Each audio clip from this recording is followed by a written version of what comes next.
आज सांगली मिरज कुपवाड महानगरपालिकेचे आयुक्त सत्यम गांधी साहेब यांना विजयनगरमधील नागरिकांच्या वतीनं पाणी पुरवठ्याबाबत आम्ही निवेदन दिलं।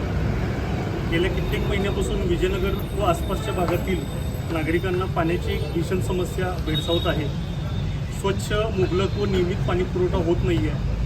त्याचबरोबर जे वॉलमन आहेत पाण्याचं नियोजन करणारे त्यांच्याकडून वेळापत्रकाचं काटेकोरपणे पालन होत नाहीत। वॉलमनचे रोटेशन जे व्हायला पाहिजे ते रोटेशन होत नाहीत। या सर्व अशा ज्या समस्या आहेत, त्याचबरोबर गेल्या 30-35 वर्षापासून विजयनगर भागात त्याच पाईपलाईन आहेत, त्याचं कुठंतरी तांत्रिक ऑडिट करणं गरजेचं आहे व प्रत्येक आठवड्याला कोणतं ना कोणतं कारण सांगून पाण्याची पाईपलाईनचं लिकेज होतं।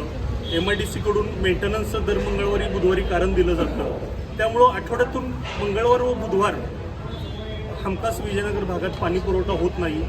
विजयनगर भागात सर्व सुशिक्षित व 100% टॅक्स भरणारी लोक आहेत, सर्व जबाबदार नागरिक आहेत। मात्र तरी देखील विजयनगरमधील पाण्याची समस्या गंभीर आहे। त्याचबरोबर मागील वर्षीच्या अहवालामध्ये विजयनगर भागातून घरपट्टी व पाणीपट्टीचा महसूल सर्वात जास्त महापालिका क्षेत्रातून जमा होतोय।